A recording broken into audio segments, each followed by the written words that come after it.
Social media पे लोग बुरी तरह जो है ना वो चिल्ला रहे हैं हुकूमत के लिए कि लोग अपने जो कैटल हैं उनके जो मवेशी हैं वो अपना सामान खुद अपनी मदद आपके तहत सैलाब से गुजर रहे हैं। दूसरा रेला आना है अभी आएगा। हाँ ठीक है, इस वक्त लाहौर में शादरा के मकाम तक कहानी हो चुकी है।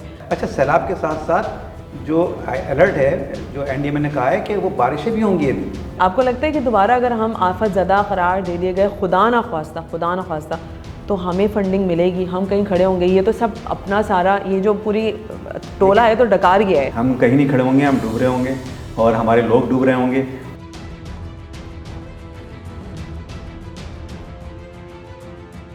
अस्सलाम वालेकुम, मैं हूं नाज़िश अयाज़ और एक दफ़ा फिर एक अहम मसले पर पॉडकास्ट लेकर आपके सामने आए हैं।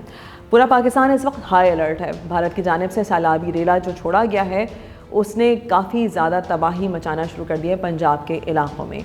पंजाब में आप कह सकते हैं कि इस वक्त काफ़ी ज़्यादा ऊँचे दर्जे का सैलाब मॉनिटर किया जा रहा है और वो अब मुख्तलिफ़ शहरों से होता हुआ लाहौर की जानिब बढ़ रहा है। लाहौर में इस वक्त हाई अलर्ट है। तमाम जो अथॉरिटीज़ हैं वो मैदान में हैं, लेकिन पानी जो है वो किसी कंट्रोल में नहीं होता। मेरे साथ इस हवाले से बात करने के लिए मौजूद हैं अरमान साबिर। एज ए एक्सपर्ट हम उनसे बात करेंगे कि भाई आखिर हुकूमत क्या कर रही है, पिछले सैलाब से हमने क्या सबक सीखा। अस्सलाम वालेकुम। वालेकुम अस्सलाम। अरमान साहब, मुझे ये बताएं कि 2022 में भी एक सैलाब आया, सिचुएशन काफ़ी ज़्यादा वर्स रही।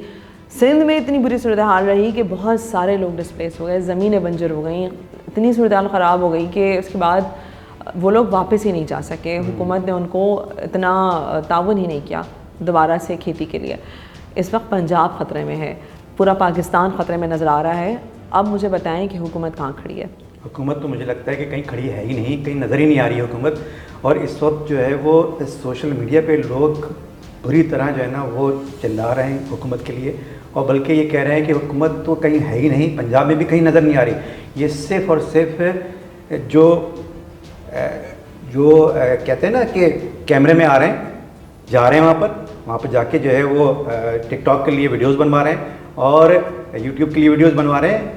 अमलन कुछ नहीं हो रहा। अमलन यही है कि लोग अपने जो कैटल हैं उनके जो मवेशी हैं वो अपना सामान खुद अपनी मदद आपके तहत सैलाब से गुजर रहे हैं। इतनी तस्वीरें आ रही हैं, इतनी वीडियोज़ आ रही हैं, आपने भी देखा होगा। ये सब कुछ हो रहा है, लेकिन हुकूमत जो है वो कहीं नज़र नहीं आ रही। ये इतने बड़े पैमाने पर है कि 15 लाख अफराद अब तक जो है वो डिस्प्लेस हो चुके हैं।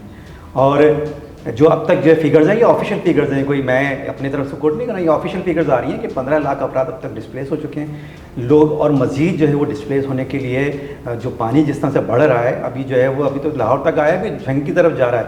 और झंग जो है वो अब ख़तरे में आ गया, उसको जो है कहा गया है हाई अलर्ट है, झंग ख़तरे में। लेकिन वहाँ पर भी अभी इस तरह की कोई ऐसी एक्टिविटी नज़र नहीं आ रही है कि ऐसा लगे कि इमदाद पहुँच गई है लोगों तक। लेकिन यहाँ मैं आपको बता दूँ कि जंग को बचाने के लिए जो है वो बंद में शिगाफ डालने की बात भी हो रही है। लेकिन अगर शिगाफ डाला गया तो याद रखिएगा जंग तो शायद बच जाए, लेकिन अतराफ़ के जो गाँव हैं वो बहुत बुरी तरह मुतासर होंगे।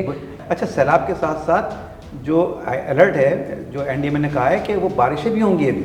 बिल्कुल, सैलाब अफेक्टेड एरियाज में बारिशें भी होंगी। अभी आपने देखा होगा कि खैबर पख्तूनख्वा का क्या हाल हुआ है, और वहाँ पर भी जो है अच्छा ज़्यादातर जो मामलात हो रहे हैं वो इनके अपने वजह से। अच्छा, ये जो कहते हैं ना एलिट्स जो हैं या जो बिज़नेस लोग जो बिज़नेस कर रहे हैं या जो ज़मीनों पर जो है वो कब्ज़े हो रहे हैं। देखें ना आप, दरिया की ज़मीन पर पूरी रावी रेजिडेंसी बना दी।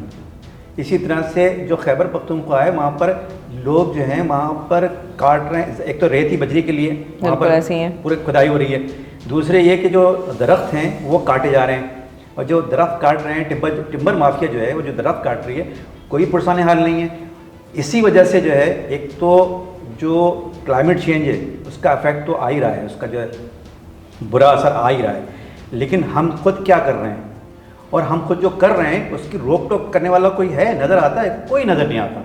यहाँ पर जो सबसे बड़ा मसला मैं आपको बताऊँ, चिन्योट की तरफ जब सैलाबी रेला आया था, 8,55,000 क्यूसेक का जो पानी वहाँ से गुजरा है, उसने जो तबाहियाँ मचाई हैं, उस तबाही में एक बड़ा जो हाथ था वो था तजावज़ात का, जो कि नालों पे कायम थी। आपको अंदाजे से ज़्यादा इतनी तबाही मची है कि लोग जो हैं वो सियालकोट शहर है, शहर आप उसे गाँव ना कहें, वो एक शहर है, अच्छा खासा बड़ा शहर और है। इंडस्ट्रियल हब भी है आपका, आपकी बहुत सारी इंडस्ट्री जो है सियालकोट में, वो बह गया है, तबाह हो गया है। पहला रेला ये, दूसरा रेला अभी आ रहा है, आना है। आना है, अभी आएगा। हाँ ठीक है, इस वक्त लाहौर में शादरा के मकाम तक कहानी हो चुकी है। अब आ जाएं आप सिंध की तरफ। सिंध में नासिर हुसैन जो है दौरा करते हैं, सांघड़ और जितने हमारे सजावल, बदीन, ठट्ठा की हमारी सैली पट्टी इस वक्त मुतासिर है, सब जगह का दौरा हो रहा है। अल्टीमेटली मुझे समझ में ये नहीं आ रहा कि आप लोग ने दौरा करने के अलावा क्या किया। दौरा तो इसलिए करते हैं ना ताकि टिकटॉक पे आ जाए, सोशल मीडिया पे आ जाए, रिकॉर्ड पे आ जाए कि देखें जी हमने तो ये काम किया है, हमने यहाँ तक गए थे, हम यहाँ पहुँच गए थे और हमने जो है वो ऑर्डर इशू कर दिए थे। जो काम करने के हैं वो काम नहीं होंगे, जो तजावुज़ात हटाने के हैं वो काम नहीं होंगे। वाटर वेज जो है उसके ऊपर तजावुज़ात बनाते हैं, उसके ऊपर तामीरात कर देते हैं, उसको कब्ज़ा कर लेते हैं। जब उस पर कब्जे हो जाएंगे तो वाटर वेज जो है, नेचुरल वाटर वेज, जब आप उस पर कब्जा करेंगे तो पानी कहाँ जाएगा? पानी उन्हीं को जो है वो उन्हीं आबादियों को, जहाँ आप आबादियाँ बना रहे हैं, जो वाटर वेज आप कब्जा कर रहे हैं, उन्हीं वाटर वेज पे जो है वो जब पानी आएगा तो वो तबाह हो जाएंगी, तबाह बर्बाद होंगी। हालिया बारिशों ने भी कराची को ना यही चीज़ दिखाई थी। लाहौर तो अब डूब रहा है ना, कराची आप जो अभी हालिया बारिश हुई है पिछले हफ्ते, उसके बाद कराची का जो हालत थी वो सिर्फ इसीलिए थी कि तजावज़ात इतनी ज़्यादा थी कि मतलब कराची में तजावज़ात लीगल हैं। कराची में तो क्या कहने हैं कि जो बल्दिया जिसका काम है कि तजावुज़ात हटाना और जो सिविक इशूज़ हैं उनको हल करना, बल्दियाती जो वज़ीर हैं उनका दफ्तर खुद नाले में कायम है। तो अब आप बताएं अब इसके बाद क्या हो सकता है, क्या रह गया?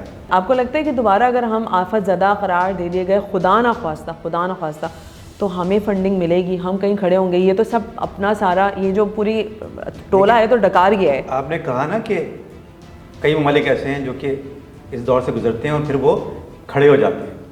तो हम क्या पहले, सबसे पहले तो ये बताएं ना कि हमारी गवर्नमेंट जो है वो क्या खड़ी होना चाहती है, या वो यही इसी तरह के मामला, ये तो कैश है ना, ये तो कैश हो रहा है, इसको तो कैश कराना है, अगर ये सिचुएशन नहीं आएगी तो कैश कैसे कराएंगे?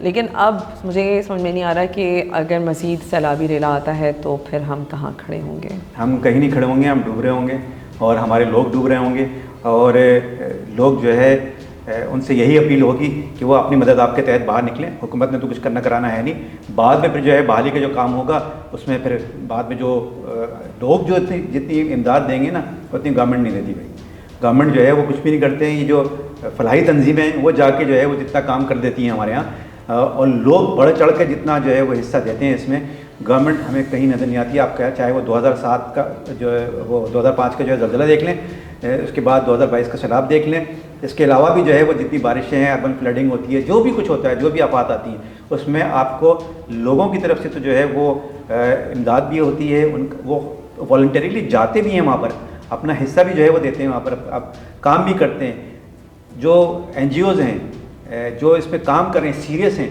वो हमें नज़र आती है कि वो जाते हैं वहाँ जाके अब काम करते हैं। हुकूमत कितनी नज़र आती है? हुकूमत कभी नज़र आती है? थोड़ा बहुत वही कमेटियाँ बन जाती हैं, थोड़ा सेल बन जाते हैं, दिखाने के लिए जो है वो गाड़ियाँ ले जाते हैं, वहाँ पर तस्वीरें बन जाती हैं, दैट्स ऑल। तो दुआ तो यही है कि हुकूमत की आंखें खुलें और हुकूमत भी अपने लोगों के लिए, अपने आवाम के लिए जो है इसी तरीके से खड़ी हो और पाकिस्तान के लोगों को अकेला ना छोड़े इस मुश्किल वक्त में।